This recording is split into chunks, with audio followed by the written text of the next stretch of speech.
Hey everybody, today I'm introducing you to Kilroy, a 1977 Dodge Power Wagon M880. So this generation of Power Wagon was made between 1972 to 1980. Then the body lines really started to change into the 80s. The tail lights changed. They had a slight change between 79, but I'm not going to get into the specifics with you. But we'll go over, take a look. I'll tell you a little bit about it, and then I'm going to tell you what we're going to be doing today. So starting in the rear, discussing some of the differences between a civilian-sold Power Wagon versus the one sold directly from Chrysler to the U.S. military. So this truck was actually used by Georgia's military, and the plaquing on the dash, which I'll put across the screen here in a second. So other than the standard taillights, you'll notice this truck, they were missing when I got it, but I did find an M880 then in a junkyard that had most of this system. And this system is what's referred to as the blackout light system. So these illuminate very, very dimly. My truck, the entire wiring harness was already cut out of it. And honestly, I don't plan on putting the wiring harness back in. The switch that runs it is very bulky, and it takes up the spot on the dash where you could either have a blank panel, the clock, or the tack, which is on the right hand side of the dash. And I'll show you that when we get inside the interior of the vehicle, which is where we're going to be working here soon. So those would illuminate very dim if selected. The selector switch, you could have the standard lights run on the truck, so when you hit the brakes, the tail lights light up, and you know, they're fairly bright. So you could take that switch and switch it to the blackout system. That would shut off the standard tail lights and headlights of the truck. So the only thing that would work would be these secondary lights. They were very dim. They were just bright enough for the vehicle behind you to see that you were braking or turning, so they didn't run into the back of you. It was meant to be dim so that, you know, a ways away you couldn't be immediately spotted by the enemy. The other difference here is you can't see it because I have a authentic plate on it. So I got so involved with telling you about the special plate that was on it, I did forget to mention what was missing, and that was the standard issue pintle hook from the U.S. military. Mine has since been cut off because obviously that's where everybody puts their license plate. Here in Michigan actually didn't make a specific license plate for 1977 or 1978. So I had to find a 1976 bicentennial plate with the specific 77 registration sticker, which is a little harder to find because everybody who had the 76 plates, they redid their vehicles for 1977, and if they were still driving it, they redid it for 1978 as well. So you'll find a lot of these plates with 78 registration stickers here in Michigan. But back then, Michigan had specific plates for cars and trucks. So you'll notice here that my truck has 4 numbers and 2 letters on the plate. This specifically is a 1977 truck plate issued in Michigan with the 1976 bicentennial plate. Car plates are far more common. You'll find them, I believe they have 3 numbers and 3 letters. So that was kind of nice to find an actual truck plate, the correct year, the correct plate. So as far as the blackout lights go, you'll have them here. I'm going to take you around to the front of the truck here.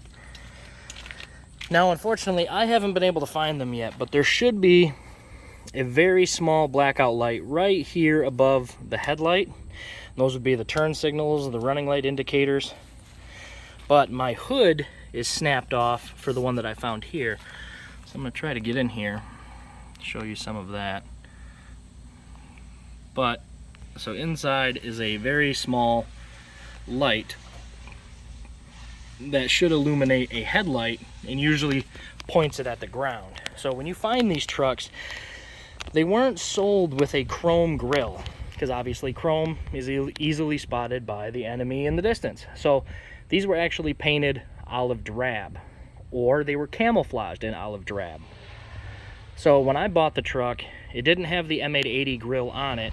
It already had a chrome grille, but it was the incorrect year. The valance below it had the marker lights down in here instead of in here. So this grille was made for 1977 and 1978. Really the only difference you'll find between the years. And they got made halfway through the year, but the general rule of thumb is that clear and amber lenses were the two that were used in here. The clear lenses were for 1977, the amber lenses were for 1978. So in that bottom valance for the previous years, from 1970, I want to say it's 6 to, I want to go 4. So there was different grills between 72 to 74, 74 to 76, 77 to 78, and then 79 and 80 had their own grills. So, and every other grill who didn't have the marker lights up here, there was a hole cut in this valance, and the marker lights went down here, and they weren't in the grill. So I honestly prefer the 77, 78 grills. I think they look really good. This one came on my first truck, which is where I got the Adventurer dash for the interior. So it's a little beat up. It's not perfect, but it's a good driver. It's done me good. So I do have a better one to put on it once, you know, paint and body becomes a thing for this truck. So the bumper has been replaced. They should have a factory bumper on it. They also weren't chrome. I still have the factory bumper, but you can tell where it was cut here and here because somebody had cut the factory push bar off of it. But I do have the correct factory push bar for the factory bumper. However, I do plan on modifying it and putting it on this I-beam bumper. So I think with it being a military truck, I do like the aggressive look of the beefier bumper. So with that being said, there's a lot of fabrication and work to be done here. So let's go under the hood here. Alright, needed a second hand. So with the hood open here, you have your latch here in the grill. It's not in the cab. So this is just a standard Chrysler 318. I have changed the valve covers. They are more power performance valve covers. It's got a double roller timing chain in it. I mean, all things considered, this little thing runs like a top. I do want to swap it with a big block 440 in the future. Just trying to find a good deal on a 440 when I have money seems to be the tricky issue. I have replaced the factory 2-barrel intake and carb. This is an Edelbrock, I believe it's a Torker intake. And then I have a actually still Carter 625 CFM 4-barrel carb.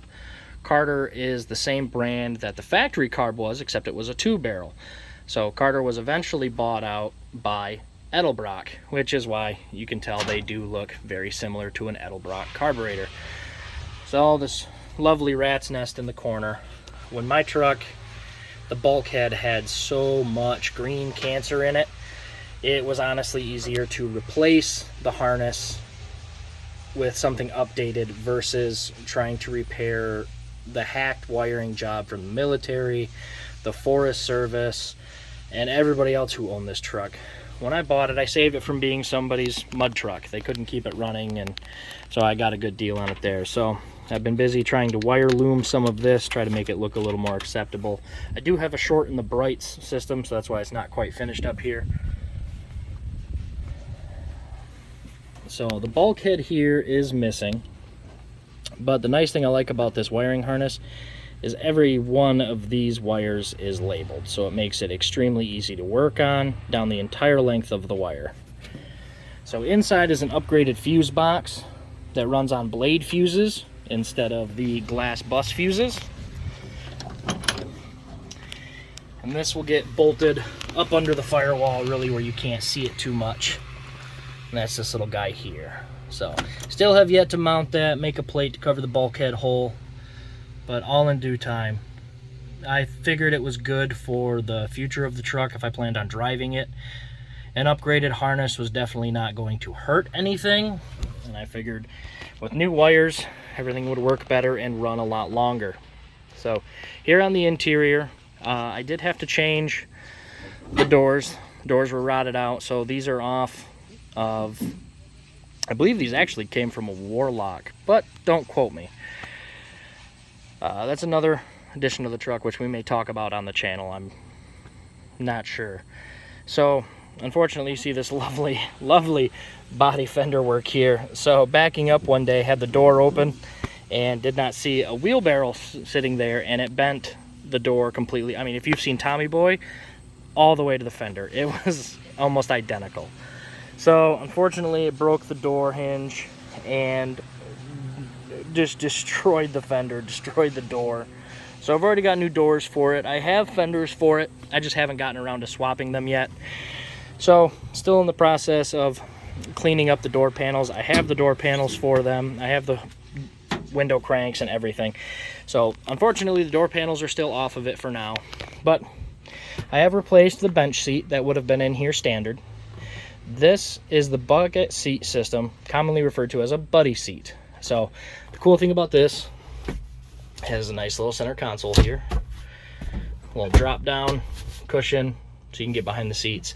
These were typically in, most famously known in the Little Red Express, which was made by Dodge. It was a special edition truck. It came with a Utiline bed, which this is a fleet side where it's flat. The Utiline would have had big humped fenders, and it's the older style of bed you'll see on Chevy step sides and like the 50s Dodge trucks.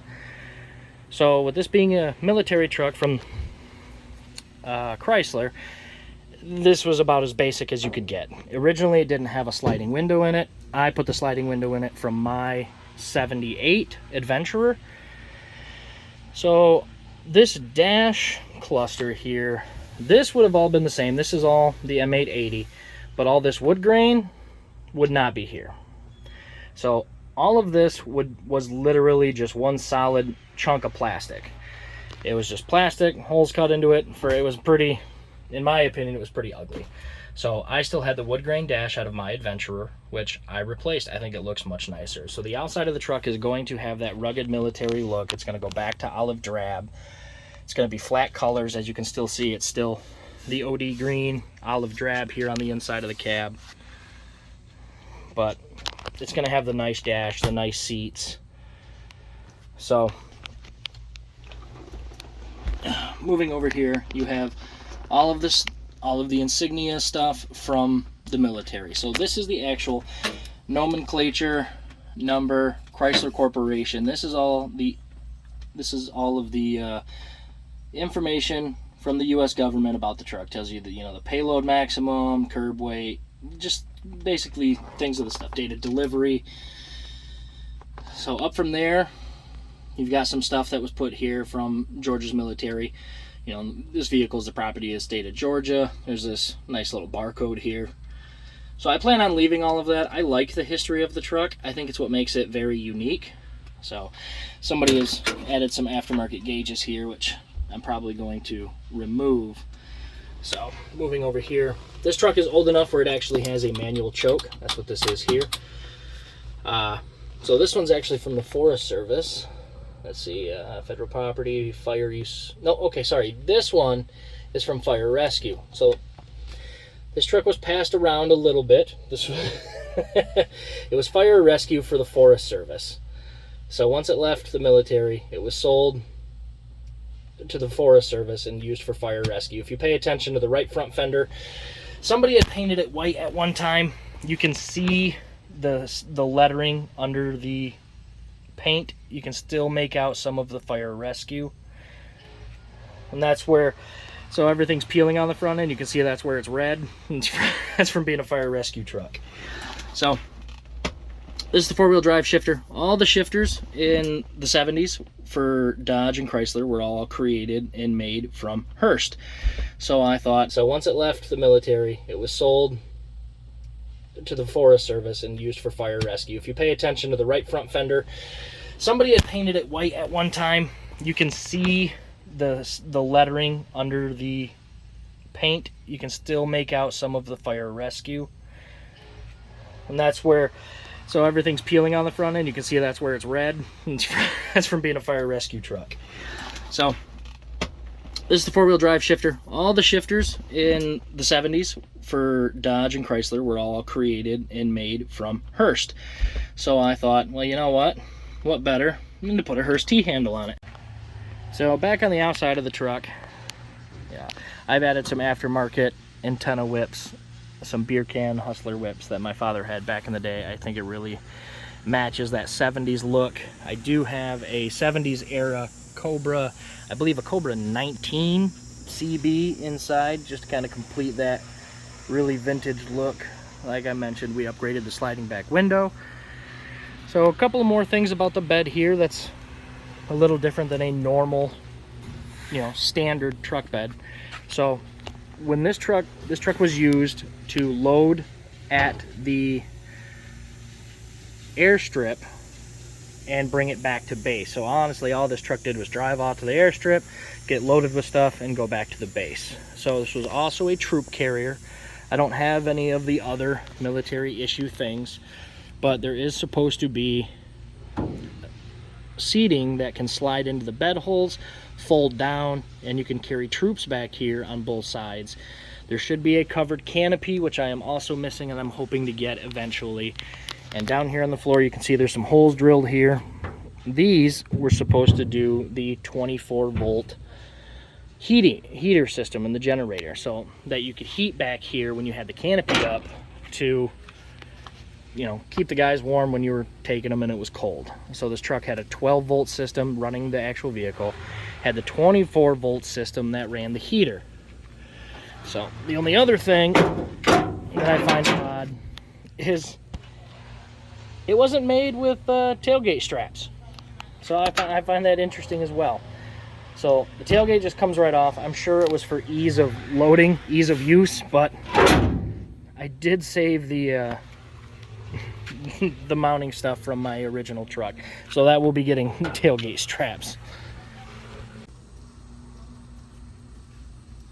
Okay, last but not least, what we'll talk about today is the name. So like I mentioned, I have nicknamed this truck Kilroy. So Kilroy was a special thing used by U.S. troops throughout, many years. I think mainly through World War II. There was this little cartoon face. They would write on random buildings all over Europe, Berlin. They would do it all over the place. Kilroy was here. It was more or less a mental tactic. So the Nazis, or the enemy, would see Kilroy was here, written all over Europe. So they kind of developed this badass American, just bad dude who was slaying everybody across Europe. So it got into their minds that there was just one bad soldier going around just laying waste to everybody. And it was Kilroy. So I've seen that as some of the nose art for the planes in the World War II, so I'm going to do that the same here. I'm going to put a little homage to that on the fenders, Kilroy on the fenders, like the nose art of World War II planes. So hey, thanks for watching. This has been a little overview and small future plans of our 1977 Dodge Power Wagon M880. Thanks for watching. Until next time.